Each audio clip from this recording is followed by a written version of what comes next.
So this morning you're in for a real treat because Erin and I have been working together, and we've got a podcast out. If you follow me on Facebook or Twitter or LinkedIn, you know that we've been sharing that, about the connection between regenerative ag and human health.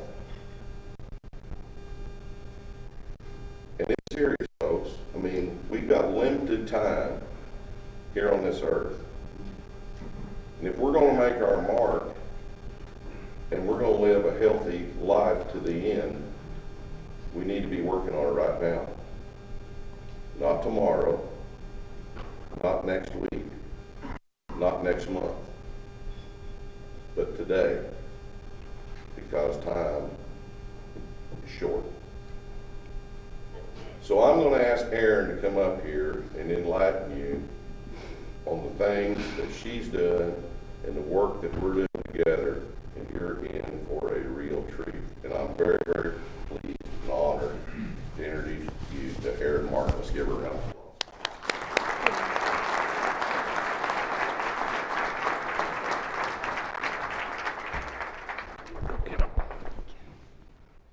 Good morning. Good morning. We'll get this set up real quick. You are all in for a real treat. In the next hour and a half, I've had the privilege to hear your struggles and get to know farmers and understand how you are so greatly unappreciated and under-recognized, and how you are the true heroes to the work that I have been doing since I was 15 years old. Thank you so much for being here, for having the courage and the conviction to be here. And thank you to Jimmy Emmons and to No Till on the Plains for having the courage and the bravery to invite a gerontologist to speak at an agricultural conference. Like, wow! I'm blown away that not just me, not Erin Martin, but a gerontologist to be speaking, to really be bridging this incredible gap to bring incredible unity to the mission of regenerating our soil and regenerating ourselves. So I'm going to tell you why. I'm going to give you some real tools to celebrate you, to give you tools to come back to yourself, because we focus all on the land and everything else we're doing outside of ourselves, and we've got to focus on you. So for the next hour and a half, I want you to forget all the things you need to do, your to-do lists, and I want you to give it all to me and let me take you through this. We're going to do this together, and I'm going to really celebrate you and inspire you. This is one of my urban farmers that I work with, Earl Stripling. He is a wonderful man who is very passionate about his soil amendments, and just wanted to share that picture with you all. And you are a true inspiration for what I do, a true. So I want to give you all some real tools to help yourself. Your blood pressure is this high and you're super stressed. So we're going to go through an exercise today I'm going to teach you, so I want you to entertain me and trust me to do this. And this is a tool that you'll be able to use anytime, anywhere, without anything else but your breath. So we're going to do this. I'm going to tell you about my story, how I came to be speaking to you today, and we're going to do this together through some of the work that I'm doing in Tulsa. So in Tulsa, Oklahoma, we have a food as medicine program where we work with all regenerative ag. And we also have how we're galvanizing community. I want to share that with you. And we're going to go through some visualization, do some exercises. So these are tools you can use to really benefit yourself. And so I'm going to have you all also remember some things. Remember things from your childhood and when you first were connected to nature, and how you can bring that into all of the work that you're doing today. Did I skip this? Oh, the breath work. This isn't the current one, actually. Where's Daniel?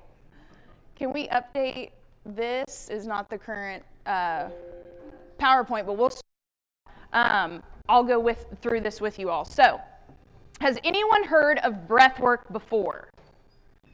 A few of you. Incredible.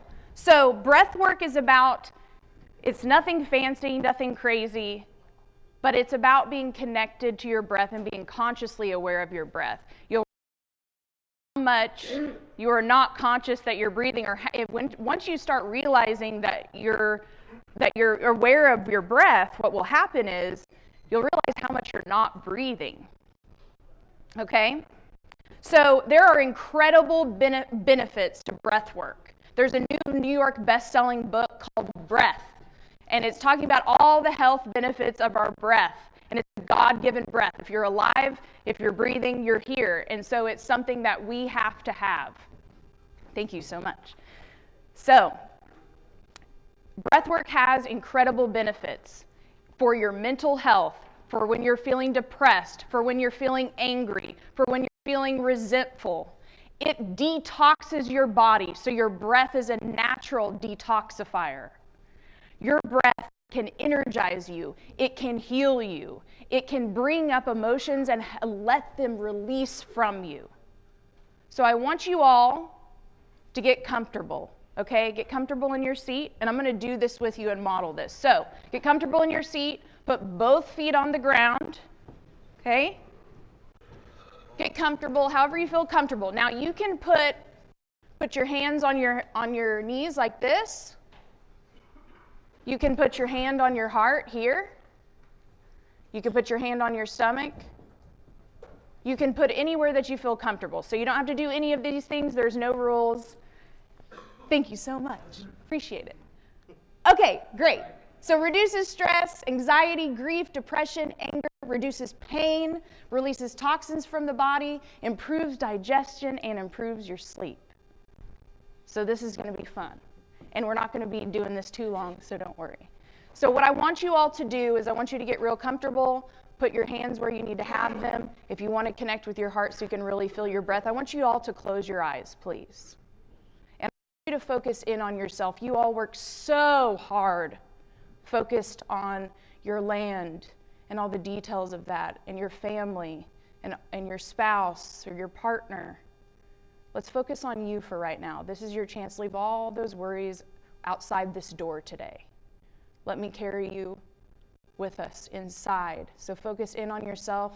Can you observe your breathing? So just feel your breath that's going in and out. Don't do anything. Don't control the breath. Just notice it.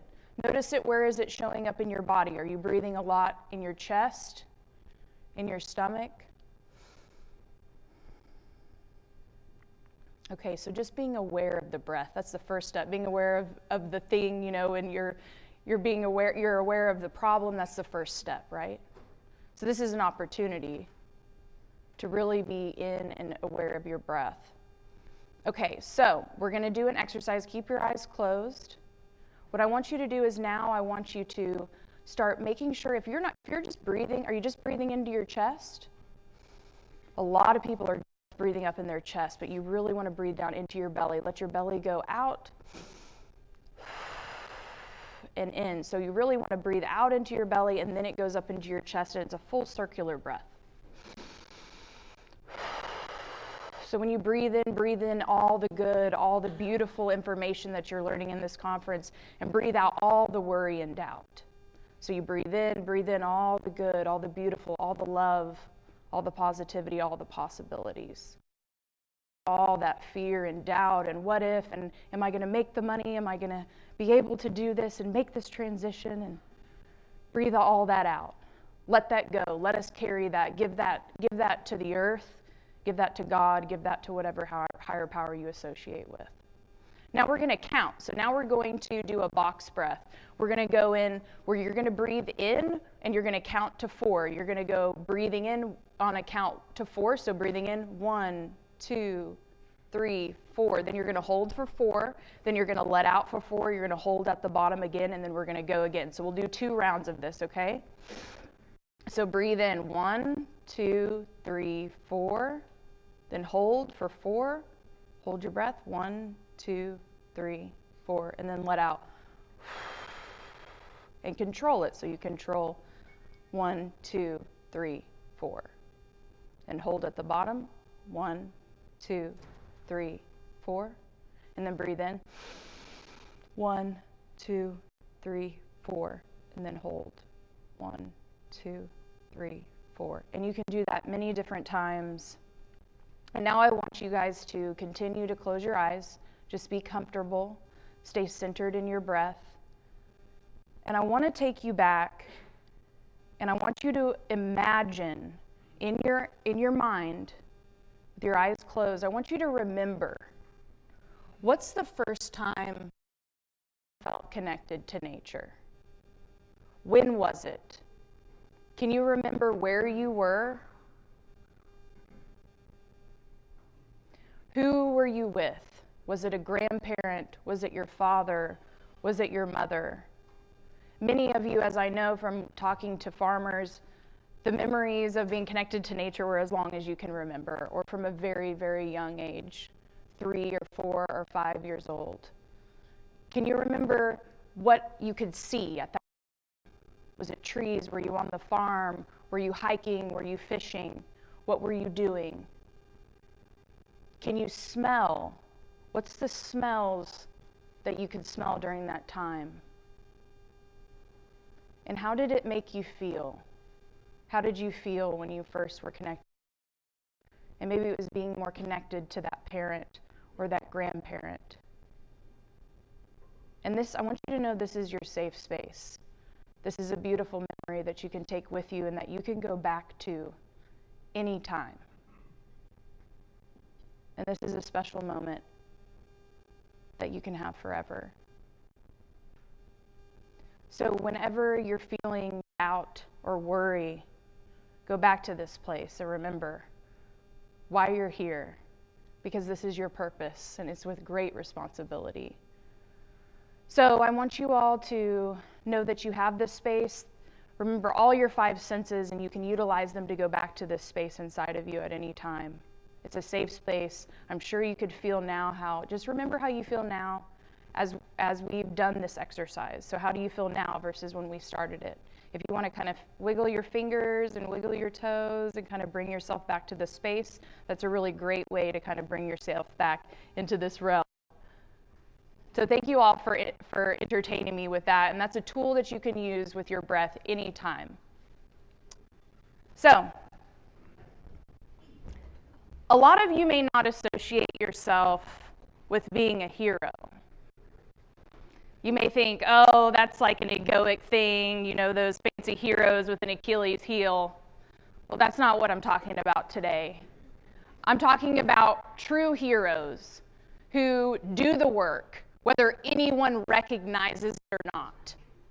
And so the definitions of a hero are bravery, courage, conviction, determination, helpful, integrity, inspiration, protective, selflessness, self-sacrifice, and strength.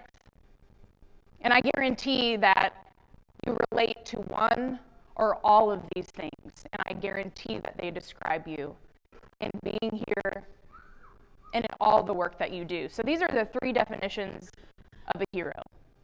Acting voluntarily for the service of others, whether it is for an individual, group, or community.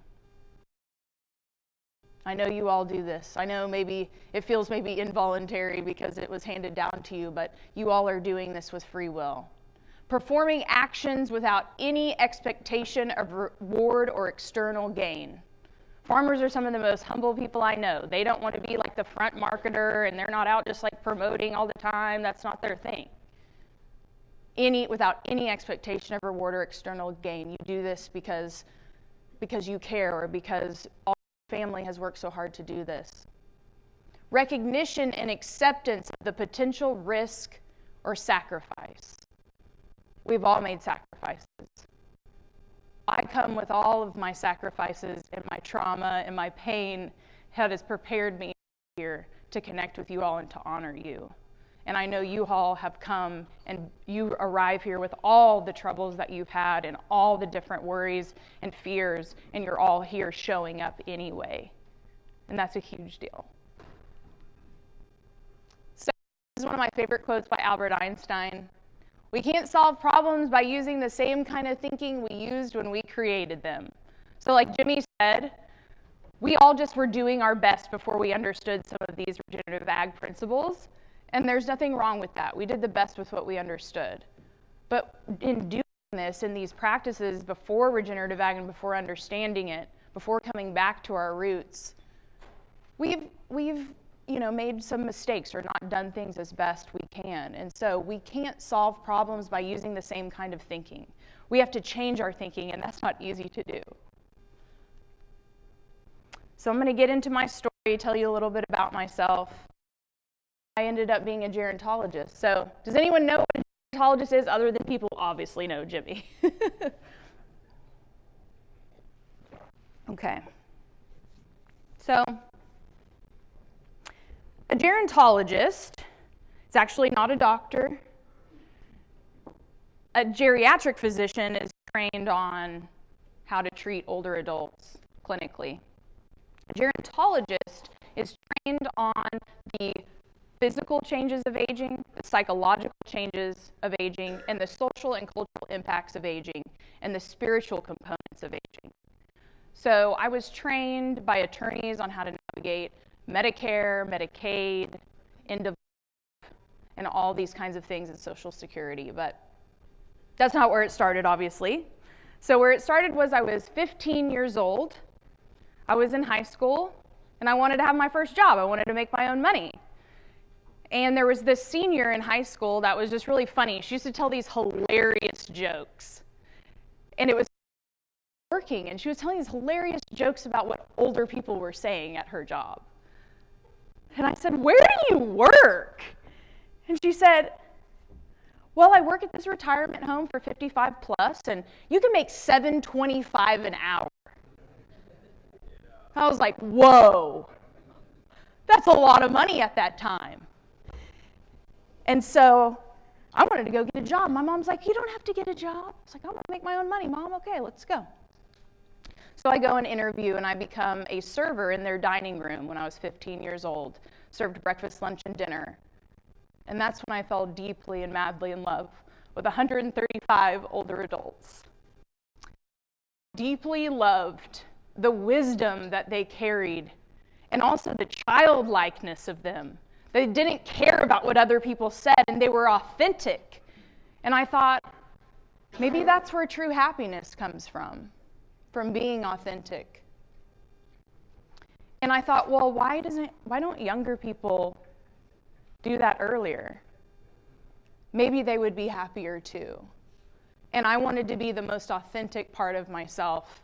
And so I went on a healing journey and a spiritual journey to come back to myself, to unlayer myself, to be more like these older people that I loved so much. I knew whether they drank buttermilk or if they had iced tea with 4 lemons.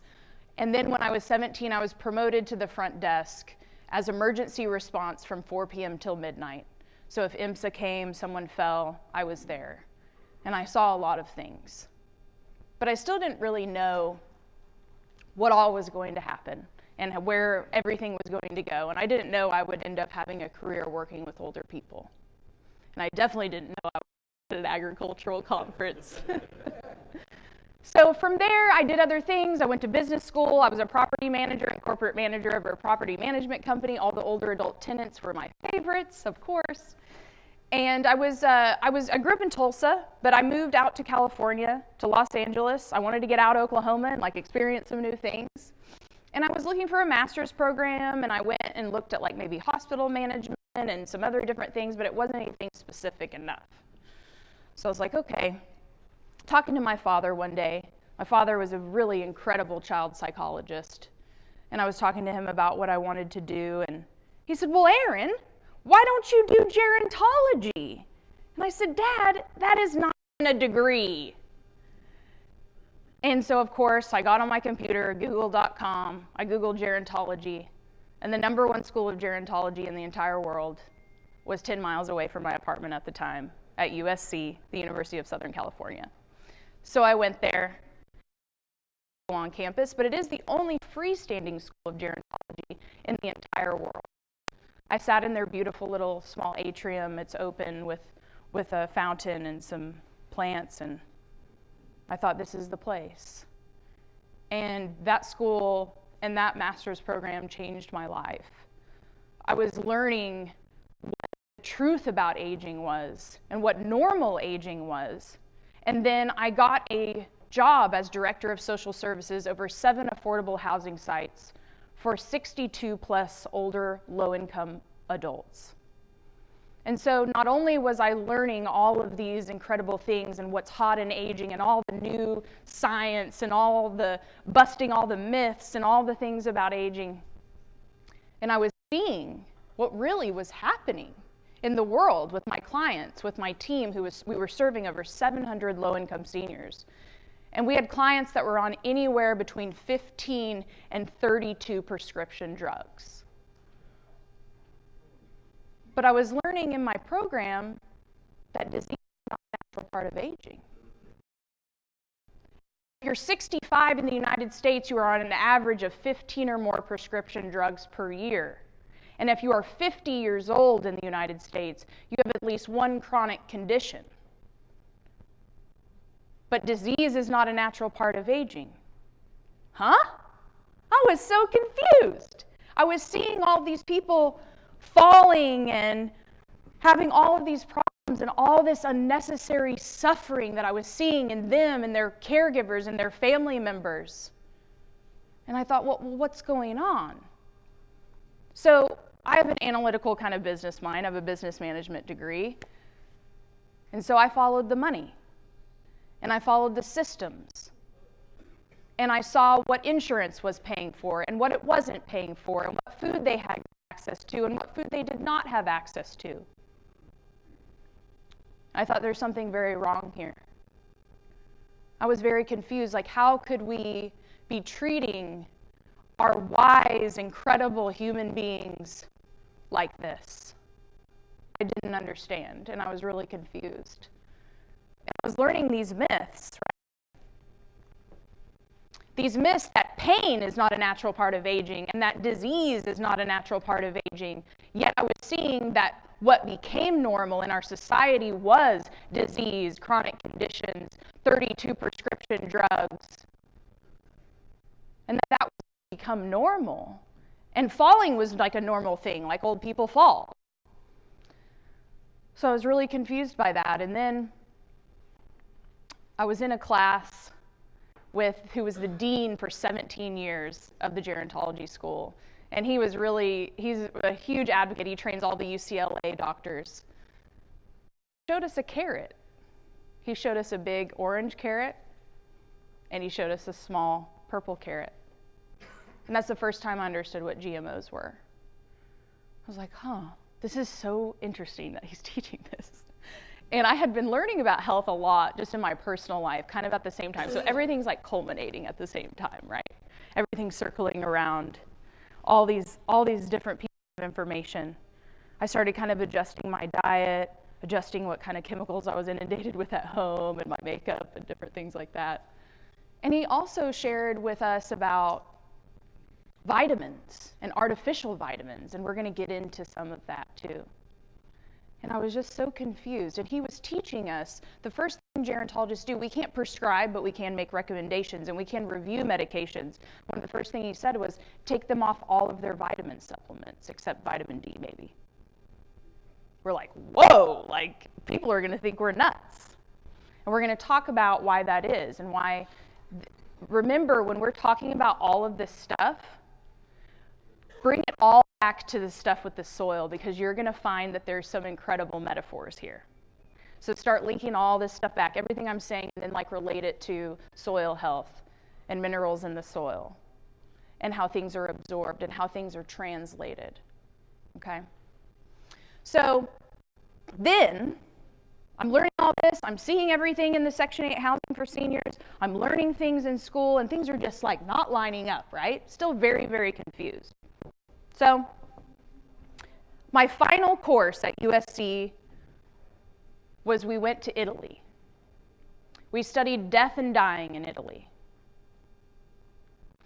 And I learned a lot. We went to 5 different cities in Italy in about 2.5 weeks. We learned how treat death and how they actually revere death and actually display death. They usually have someone mummified in the church that you can see on display. And we went to crypts and we went to all these different places where they really revered death. I was really confused. But things are still coming around to click. And so I saw that people were exercising more, that even in Rome, it was a busy city just like Los Angeles, but it was pretty chill. I was like, they had these 3-hour siestas in the afternoon where people could rest. I was like, we don't do that in the States. We work and work and work and work and work until we're dead. I've held a lot of people till they've died. And I can tell you that they have never once wished that they had worked ever when they are dying. They wish they were more themselves, more authentic, and connected with the people that they loved more. So I want you to remember that as you're modeling this regenerative behavior on your farm, remember to model it in yourselves. And that's really important. So I saw that there was glass containers of water everywhere. No one drank out of plastic. I am incredibly allergic to milk, and I can eat an entire pizza and be totally fine. So nothing was processed, everything was fresh. They had Himalayan salt on the tables. There were all these things coming around at once. And then I changed my diet even more drastically. And I'm not telling anyone to be a vegan or vegetarian, don't worry. Meat is a very important part of this process, as I learned. So when I got back from Italy, I was like, man, I've got to quit my 9 to 5. I can't be referring clients that I know are not helping them. And what I did is I founded my business called Conscious Aging Solutions in 2017, where I present conscious preventative choices to healthcare. And I help people navigate these social systems, these medical systems, while also supporting them in making some other changes. And that's when I started to see people who were coming off all of their prescription drugs and getting better. I was seeing clients go into a chiropractor for 6 weeks and coming off of their walkers. Wow. What have we been doing to people? What have we been doing? And so it was then that a close friend of mine was actually the executive director of Kiss the Ground. And I really admired her work, loved her work. And I was just really interested, had no idea it was anywhere connected to anything I was doing. And I said, hey, could you get me in that soil advocacy class? Would love to learn.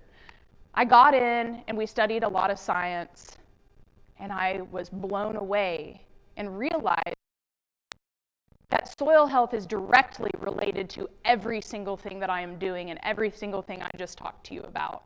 And I realized that as a real gerontologist, to advocate for humans, I had to also advocate for the soil, that it could not be separate, that we are not separate at all. And that is the illusion of separation that we have been taught. Now, it's deceiving because, our bodies move freely from the earth, and so it seems like we're separate from it. But our bodies do not end at our skin. We are much bigger than our bodies. We are huge, energetic beings, and we are attached and a part of the earth. And this illusion from the earth is one of the most violent things that we've ever been taught. And we are so deeply connected with the earth. And as you become more deeply connected with the earth, you become more deeply connected with yourself, and vice versa. So we are going to obliterate the illusion that we are separate from the earth. A lot of you I know already feel this way, and so I may be preaching some to the choir. But today, my aunt and I were talking last night.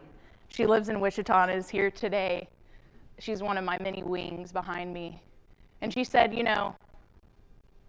we're going to plant some seeds today. So I'm not a farmer, but you all are going to be the soil today, and we're going to plant some seeds today. And some of these seeds will be planted in you, and maybe you won't sprout for a really long time. And maybe you won't understand anything that I'm talking about. But maybe they will. and make sure to water them. When you leave, make sure to hydrate. So, which leads me to water. I'm going to drink some. Now, I learned from understanding health from a very holistic standpoint that hydration is the beginning of health. And we focus a lot on mineral and vitamin content when we're talking about health and all these other measures of health, BMI, blood pressure, whatever. But let's forget everything we ever learned about health. Let's just forget it for a minute. Hydration and dehydration is where everything begins of disease, so imbalance in the body. So when you are not fully hydrated and fully mineralized, your body can't perform its normal functions. And you can't fully hydrate without minerals. So even if you have, Lance was joking, like I've got my RO water with carbon filter, but there's no minerals in that, right? And you actually need minerals to fully hydrate. So they're the electricity in your body that opens up the cell for the water to go in the cell to detoxify the cell. It's your body's natural form of detoxification. And you hear all these detox diets, but hydration is the real detox. So drinking from spring water, having a gallon of spring water a day is incredibly important in the basis for this. So, and also the containers in which that you're drinking. So plastic has been known to cause dementia, hormone imbalances, and cancer. So if you can get a glass bottle and use that water, that'd be great. You can actually mineralize it with a lot of different things. There's Himalayan salt. You'd want to use a small amount, but it does have 89 minerals in Himalayan salt. And alkaline it with lemon or different things like that as well. So water is incredibly important. So when you're not fully mineralized, you can't hydrate. So people say, oh, I drink water all the time. Well, if it's not mineralized, then you're not ingesting and really truly hydrating within the cell. So if you're dehydrated, you're demineralized, then your body becomes inflamed. So I'm sure all of us have felt what it's like to feel inflamed. So you might have knee pain, you might have arthritis, you might have a headache, inflammation. What happens when inflammation is not addressed? Your body responds in a natural way, which is called mucus. So if you're drinking something that is poisonous or eating something that is poisonous, you're going to feel it, the mucus in your throat. Now you're going to start to notice it. So you're going to have mucus. If that is not addressed, it becomes infection and then becomes disease. So this is, some people may be like, oh, that's way too simple. Like there's way more complications with that. But this is a great foundation to understanding health and to reverse and unlayer some of the things we've been, you know how lawyers complicate things, the medical system does that too. And this is a very simple understanding on eating real food with real minerals, drinking real water. That is your health care. That is true health care, okay? So we talked about how this professor at the Leonard Davis School of Gerontology, founded by the founders of AARP, they said, we're having 20,000 hospital visits a year of people overdosing on vitamins. Well, why would that be? Why? So you all know of like the artificial chemicals that are being put on the earth. So here we go, another metaphor. When your body ingests all these vitamins are artificially made in a laboratory. They are pulled out of what exists in an orange, which is vitamin A and vitamin C. It's extracted, it's artificially chemically made, and then it's put in this acidic pill and all this other stuff, and then you take it. And your body can only absorb 10 to 15% of it.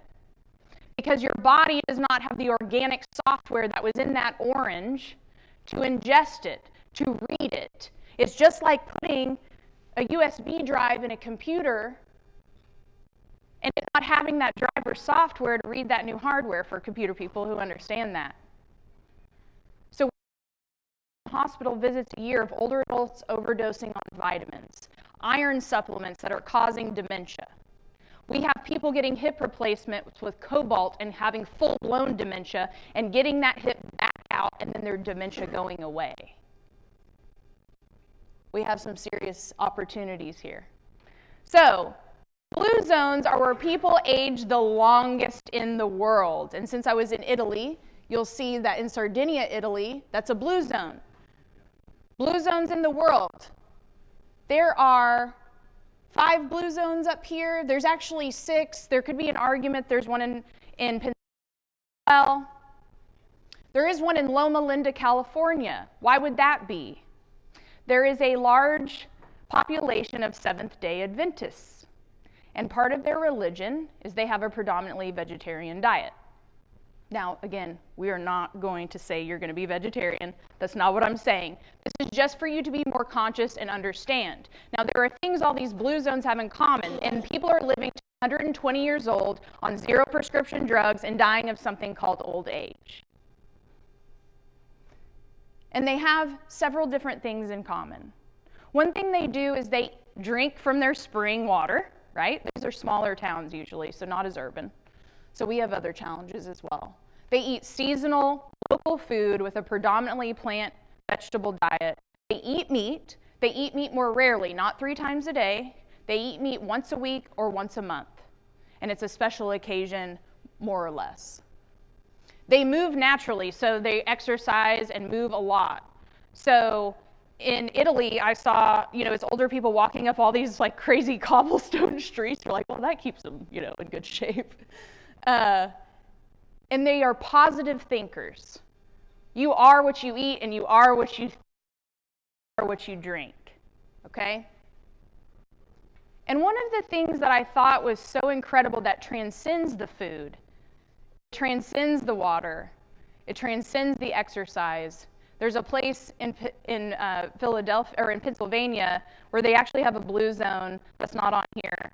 But they all smoke and drink, but they live these really long lives. And you're like, okay, so what is the real deal here? It's a close connection to community. A close connection to themselves and connections with their family. They live intergenerationally. So here in the States, we don't do that, but in many, many, many cultures, still to this day, they live intergenerationally. So they have their great-grandparents, their grandparents. So they have a 120-year-old grandparent living with their daughter who's 90 and several generations in the home. So they're very well connected, not only to their families, but to the wider community as well. So this is why these are great times to all connect, and this is really beautiful since we've been so isolated for so long. So isolation kills you. We are meant to have one another and to connect with each other. So these are the blue zones. There's a blue zone book by Dan Buettner if you want to read it. There's some incredible herb mixtures that they have. There's ancient wisdom. There's beautiful, beautiful lessons in this. And this is where I take from. So longevity hotspots, where everybody's living long lives. So we could learn a lot from them. They all have many differences, but all have these things in common. And so I want to show this, and a lot of you may have seen this or talked about this in the last couple days, but this is just from 1940 to 1991. And on the top, it's an average 27 different kinds of vegetables. In just those 51 years, and right, this is like 30 years ago, this is from 30 years ago, so we can just add on what's happened in the last 30 years, just imagine. Copper declined by 76%. Calcium declined by 46%. Iron declined by 27%. Magnesium by 24%. And potassium by 16%. And of course, the same thing has been, or similar, has been mirrored down here in meat.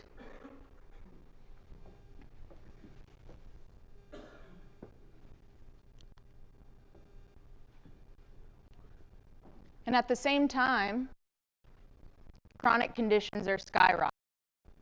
If you don't have the minerals you need to hydrate, you will have dis-ease in the body. And this goes for mental health, physical health, and spiritual death. Cancer increased by 62% from 2020 to 2023.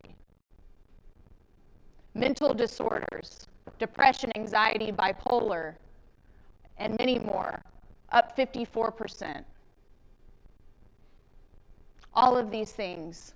And the population is growing. So we have 10,000 people every single day turning 60.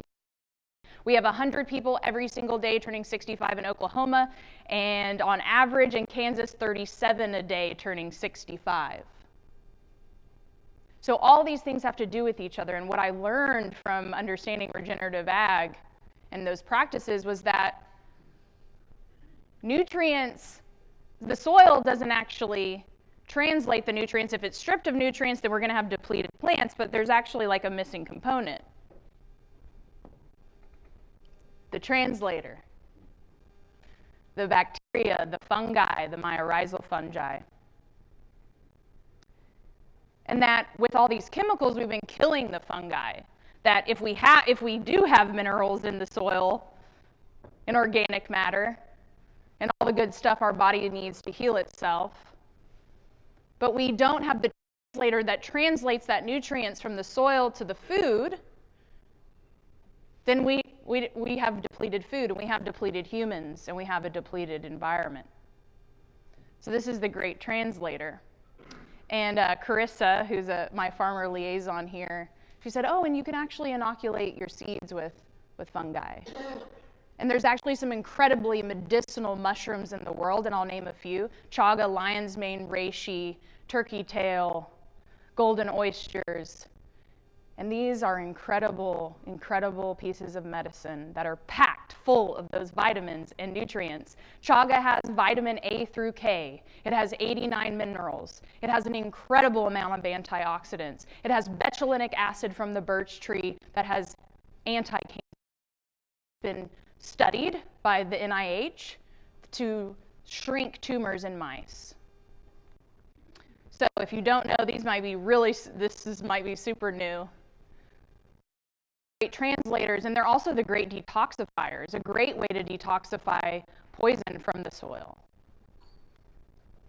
And so as we're studying, and we'll get into my work with the Food as Medicine program in Tulsa, but I'm working with Bionutrient Association, Dan Kittredge, who some of you might know.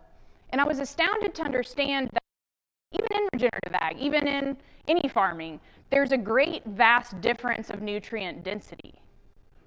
Vastly different. I mean, I learned that even spinach vary from 1 to 365. So that means that as much nutrients as in one piece of spinach, you'd have to eat 365 of the least nutrient dense food to have what you would have in one piece of spinach. Now, I don't like inefficiency, so that seems really inefficient to me. So I'm excited about the new things that they're doing, about testing the soil and the nutrients so that we can make better decisions. And I think it'll create some healthy competition, even within our regenerative farmers, our produce farmers, of saying, oh, my spinach has way more iron in it than yours, and the health outcomes that are going to come from that.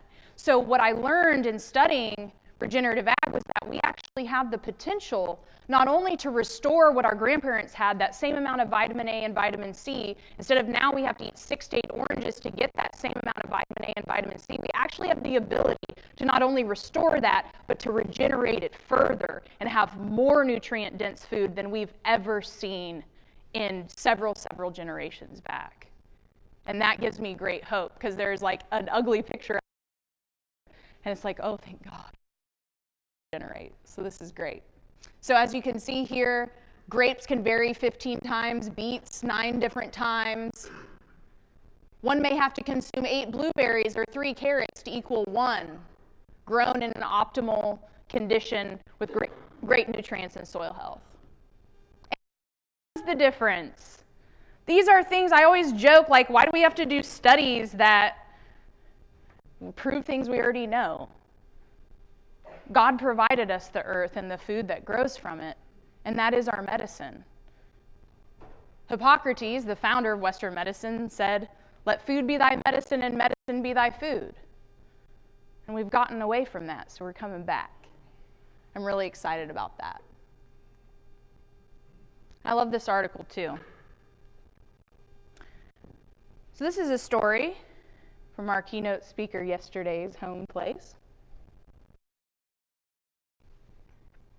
Mom, 82, who couldn't recognize her son due to dementia, gets memory back after changing her diet.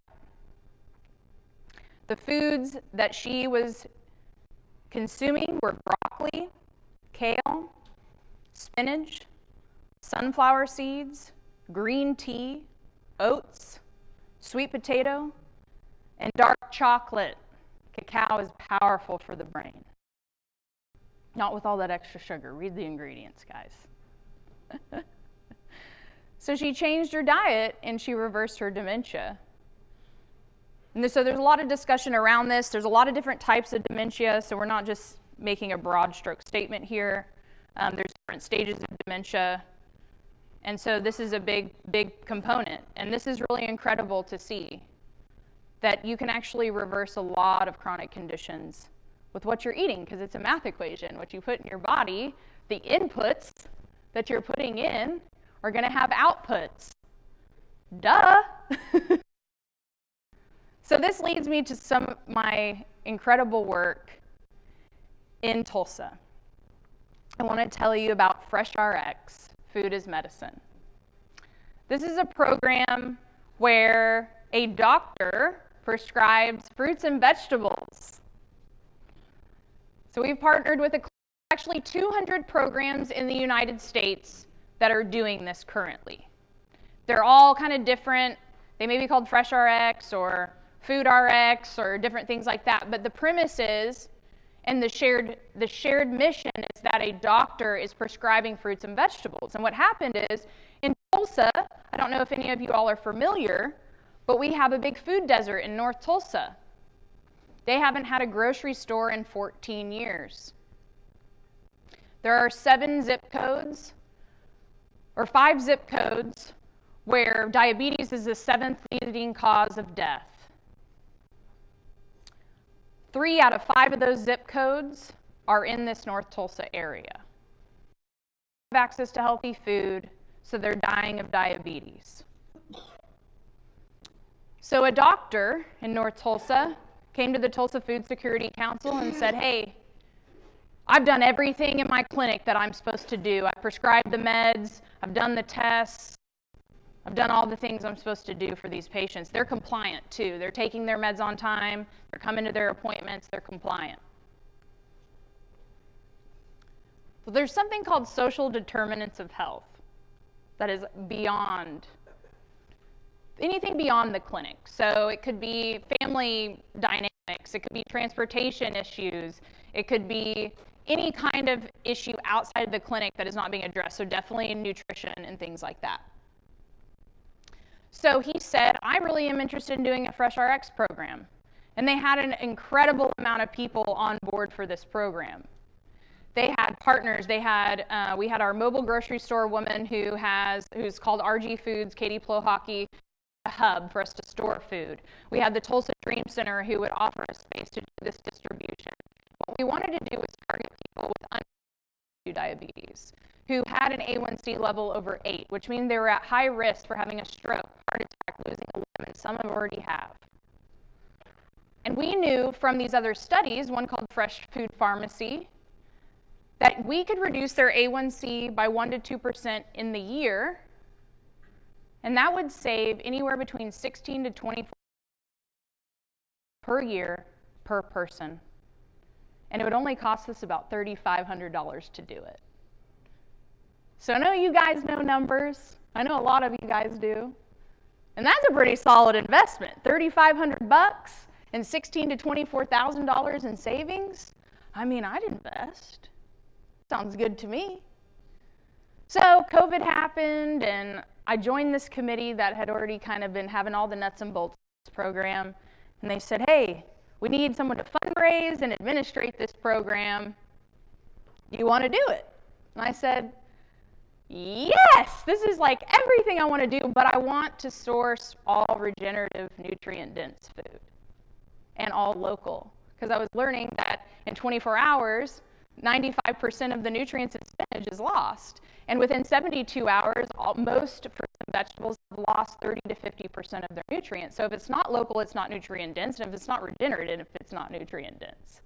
So I wanted to have good health outcomes. It was a pilot program. People were going to take it on us, give us some money. And so I wanted to make sure that we had those health outcomes, that if we even got the fruits and vegetables in their mouths, that it would be packed full of nutrients and be efficient, that they wouldn't have to eat 365 pieces of spinach to get would be in potentially one. So FreshRx, we raised $185,000 in 6 months.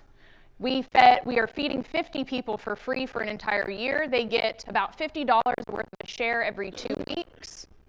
We set up kind of like a farmer's market, but we aggregate from about just under 20 local farms. And so another component is we give them the produce because they wouldn't know what to do with it. I wouldn't even know. I wasn't even taught. Like, if you don't have a parent that cooks or teaches you, how would you know how to cut that squash or break down that pumpkin or use this greens and what greens and how does that all work? So we have an education component. Everyone has an iPad. We filmed, because of COVID, we filmed cooking classes, nutrition classes, so they could watch those and reference those. We have correlating recipes that go with our distribution every 2 weeks.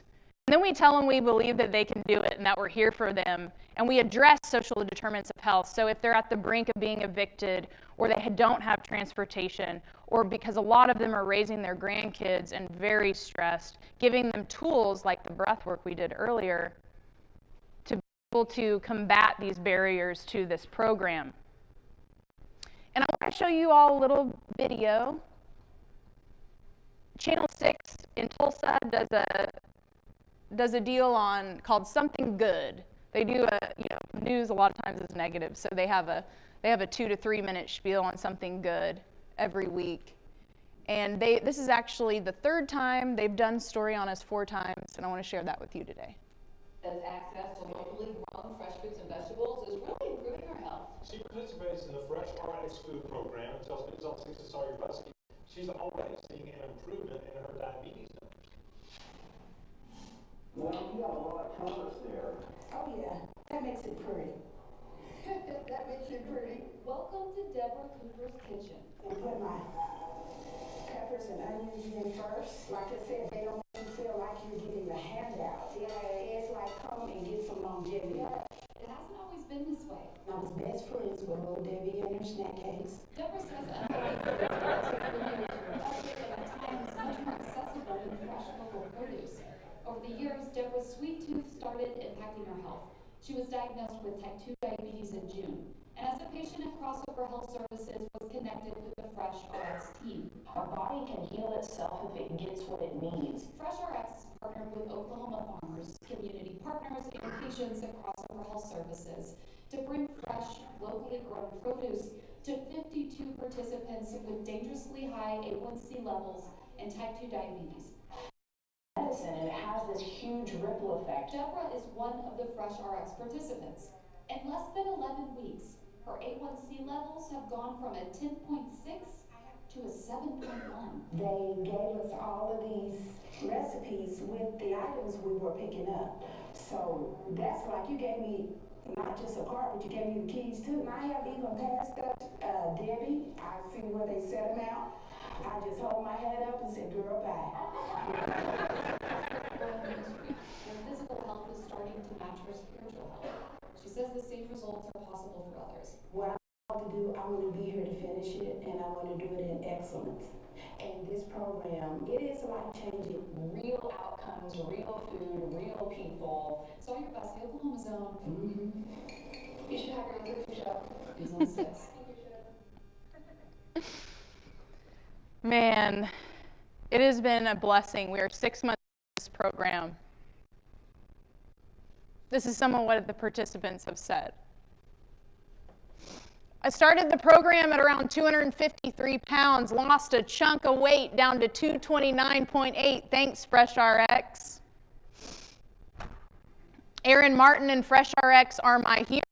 I want to thank you for providing fresh veggies and fruits to those with diabetes and to help fight those diseases that plagues our communities. This morning I learned my A1C is a 6.6. I am so over the moon with this. Transitioning from so much meat and carbs to learn how to eat and cook with veggies has been very new and eye-opening. It takes time, but we can do it. Thanks, #FreshRX. So we're 6 months into this 12-month program. We've definitely seen what the barriers are to expanding this program. It's the local food barriers, right? We don't have the local food capacity, and we don't have the diversity of crops. So we've built a cohort in Tulsa, in Oklahoma City, in Joplin, and in Fayetteville. We started with 52 participants with A1C over 8, many up in the 12s, 13s, 14s, scary, scary stuff. The first 3 months, we went from 16% of our participants went from uncontrolled over 8 to controlled diabetes under 8. And after 6 months, 23% of those participants went from uncontrolled to controlled. But this does not encapsulate people that went from a 14 to an 11, right? So we have 47 people still engaged after 6 months. That is incredible. We are so lucky we have people still engaged. So we identify those people who are struggling, who might step out and go and have one-on-ones with them. And we have had some participants die in the process. We've had 2 die. 31 out of those 47 people have seen a reduction in their A1C. And the average reduction so far has been 1.8% in 6 months. And again, 1 to 2 reduction in A1C equates to $16,000 to $24,000 in healthcare cost savings per year per person. So I think we're saving some money over here. So we want to expand this program, and of course the doctor's like, this is great, you're doing great. We want to 250 people, because guess what? There's no shortage of sick people. We just partnered with another clinic called Community Health Connections. They have 450 people with an A1C over 9. But we can't. So I went to the people with the big pockets, and I explained to them our barriers to expanding. And one of the executive directors looked at me and he said, so are you saying that the local farm component is as important as the patient education? Bingo! Yes, and I said in our budget, we're going to be investing in the capacity building of our local farms. So we're actually going to pay some part-time labor. That's been our feedback from our farmers, that they need labor, they need help to expand. They actually have room to expand, the ones we're working with, so we're excited about that. But we're actually going to pay them not only to expand, but we're going to confirm that we are going to be paying for that produce that they expand. So they not only get the money to expand, but then they have the confidence that that's going to go to market and we're going to pay for that food. So we are really excited. We're raising $500,000. I think it's probably going to be more. We're going to expand from 50 to 100 people, but we're going to help 5 local farms expand not only capacity, but diversity. And ensure that, we're like, hey, we didn't have any collard greens last time. Most people we serve are black. And so we need some of those, So this is what we did on a larger scale in Tulsa. I built a board. We have 10 people on the board from every aspect of the local food system, from restaurants to food hubs to local growers to people in the food bank to people in Tulsa housing. We formed Tulsa Urban Ag Coalition. I am the president of the Tulsa Urban Ag Coalition, and I sit with all my mentors as my board members and take and listen to them. I'm fiery, so they simmer me down when needed and then let me go when I need to go. And so we had a first public meeting. We called out to Tulsa and the surrounding areas. We said, hey, we're all in this together. We've all got different lanes on the highway, but we've got to work together. So let's all get together and figure out who's doing what. There's tons of money in Tulsa, philanthropy money, because of the oil boom, and we don't need to compete. There's plenty of money. Let's just be organized in what we're going after, okay? So we had 43 people at this public meeting. We had Trey Lamb, who's here today, the USDA, the NRCS. We had, of course, Jimmy Emmons. We had people from Food on the Move, from the food bank. We had local growers that were there, lots of our Fresh RX growers and more. And from there, we identified what the priorities were, barriers to those priorities, and how can we obliterate the not having access to local food in the 918? How can we obliterate these barriers? So we had this discussion. We formed 6 subcommittees. We have a farmer committee, consumer, I'm not going to name them all. We have a marketing one, infrastructure one, so all these components. And so we're working together in Tulsa to really create access to local fruits and vegetables, because I'll tell you what, like even people who are extremely educated and wealthy who go to Whole Foods, they don't really realize that that's not local food, and they don't understand what regenerative is. So how can we give people access who want to? So at our distributions, what we've been doing, we actually have one this morning that's happening right now with our amazing team. So we're thanking everything's going well. We have our distribution from 9 to 11 in the morning, and then at 11, I just tell the community, hey, you want to come buy some great food? And we kind of become, a gerontologist has become a local food broker, guys. I don't know how this has happened, but this is where we're going. So we realized, like, we have this group of local farmers, we can aggregate those local farmers and their food, and then create access to that food and education around that food. So FreshRx will potentially just go up under this 501c3 once we get that status, still in nonprofit status, working towards that, getting everyone on page and really galvanizing the community, which is of course what all are doing here. So I encourage you that in your separate communities and in the wider region, that this is something that you could do. So this is actually a picture from our FreshRx news release when we raised all the money and we were announcing, and I said, hey, let's all put the fruits and vegetables together, and good team. So that's what we did. So I already said, let food be thy medicine and medicine be thy food, the founder of Western medicine, Socrates. And did you know, which you guys are doing a lot of this, digging in the dirt stirs up microbes in the soil, and inhaling those microbes can stimulate serotonin production, so an antidepressant, a natural antidepressant, which can then make you feel happier and relaxed. So digging in the dirt is good for you. So smell it, touch it. It's so good for you. So we're coming back to our roots. Like Jimmy said earlier, regenerative farming is like an old thing. That we are taking the wisdom from our ancient ancestors, from the hard work of our past generations, and taking the modern technology and the understanding and the access to information that we have today and building this bridge. Having me here today is actually creating a new paradigm to connect healthcare, long-term care, and agriculture into one powerful force, because we need everybody, and the time is seriously now. And I want to say again, I've heard from many of you that you're 5th, 6th, 7th generation farmers. And that just being in this room and doing something different than your father or your grandfather is huge. Even if you're not implementing these practices yet, you have the courage, the bravery, the conviction, the determination, the selflessness, the strength, the integrity to be here, to focus on you, not only the health of your farm, but the health of yourself. Because if you start that now, if that reflects, if the regeneration of your farm reflects the regeneration of yourself, you will be leaving a legacy to your kids and your grandkids, and you'll be able to live a longer, healthy, happy life instead of wasting away in a nursing home on 28 prescription drugs. You don't have to. And it starts with what you eat.